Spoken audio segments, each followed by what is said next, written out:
Europe کے قیام کے زمانے کی بات ہے۔ میں لندن میں اپنی سہیلی کے پاس ٹھہری ہوئی تھی۔ ایک روز مجھ سے کہنے لگی، آؤ تمہیں جنگل کی سیر کرواتی ہوں۔ جنگل؟ میں نہ بابا، مجھے وہاں جاتے ہوئے ڈر لگتا ہے۔ ڈرنے کی بات تھوڑی ہے، میں تمہیں اپنی آنٹی سے ملواؤں گی۔ آنٹی؟ میں نے حیرت سے پوچھا۔ ہاں، وہ جنگل میں رہتی ہے۔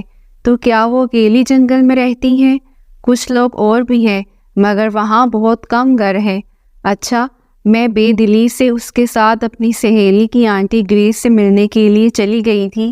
1 گھنٹے کی ڈرائیو پر جنگل آ گیا تھا۔ ہم دونوں ایک چھوٹے سے گھر میں آنٹی گریس کو ڈھونڈنے لگی تھیں۔ وہ باورچی خانے میں چائے کا اہتمام کر رہی تھیں۔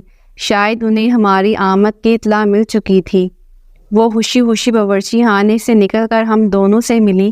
آنٹی گریس جی، میری دوست پاکستان سے آئی ہے۔ ویلکم مائی ڈارلنگ، انہوں نے میرا منہ چومتے ہوئے کہا۔ ہم دونوں اس وقت ڈرائنگ روم میں بیٹھی تھیں۔ آنٹی گریس چائے بنا کر لے آئی تھیں، ساتھ چاکلیٹ اور بسکٹ بھی تھے۔ چائے پیتے ہوئے میں نے سارے گھر کا جائزہ لینا شروع کر دیا۔ سنسان گھر، اور وہ بھی اس گھنے جنگل میں 3-4 گھروں میں سے ایک تھا۔ کچھ فاصلے پر 3 گھر اور بھی تھے۔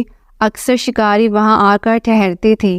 ان گھروں میں سوائے چوکی داروں کے اور کوئی نہیں رہتا تھا، مگر یہ بوڑھی خاتون اتنی بہادر تھی کہ وہ اکیلی اس گھر میں رہ رہی تھی۔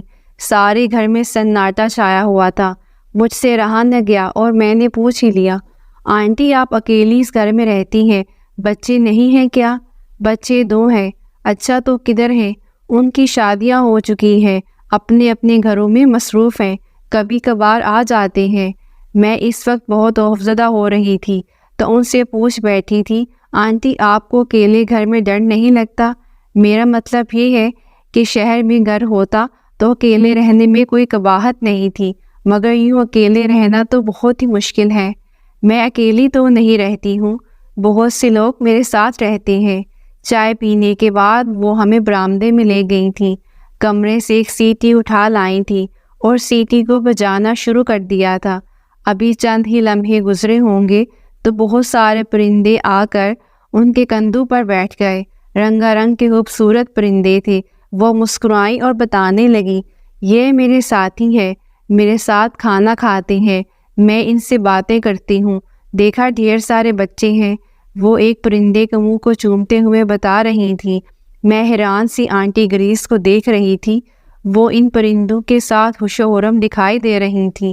میری حیرانگی کو دیکھتے ہوئے وہ مجھ سے گویا ہوئی، نہ صرف پرندے میرے بچے ہیں، بلکہ 2 بلیاں اور 2 کتے بھی ہیں۔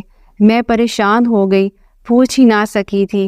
اس گھنے جنگل میں اکیلے رہنا، اور وہ بھی بوڑھی خاتون کا، یہ بات میرے لیے بہت ہی حیران کن تھی۔ صرف پرندوں کو اپنی اولاد بنایا ہوا تھا۔ آنٹی گریس نے 2 بلیوں کو بلایا اور وہ چپ چاپ آ کر ان کے قریب بیٹھ گئی تھی۔ کتے اس وقت کہیں گھوم پھر رہے تھے۔ آنٹی، یہ جانور یعنی کتے اور بلیاں آپس میں لڑائی نہیں کرتے؟ میری بات کا جواب دیتے ہوئے بتانے لگی، پہل تو ان کی لڑائیاں ہوتی تھیں، مگر میں نے ان کی تربیت کرنے میں بڑی محنت صرف کی ہے۔ اب اتنے مہذب ہو گئے ہیں کہ جو ہی لڑنے کی کوشش کرتے ہیں تو میرا اشارہ پاتے ہی خاموشی سے اپنی اپنی جگہوں پر بیٹھ جاتے ہیں۔ مجھے تو رہ رہ کر خیال آ رہا تھا، ایک انسان کی تربیت میں خاصا وقت درکار ہوتا ہے، مگر اس نے جانوروں اور پرندوں کی تربیت ہی کی ہوئی ہے۔ اس بہادر خاتون نے اپنی تنہائی کا حل ڈھونڈ لیا تھا۔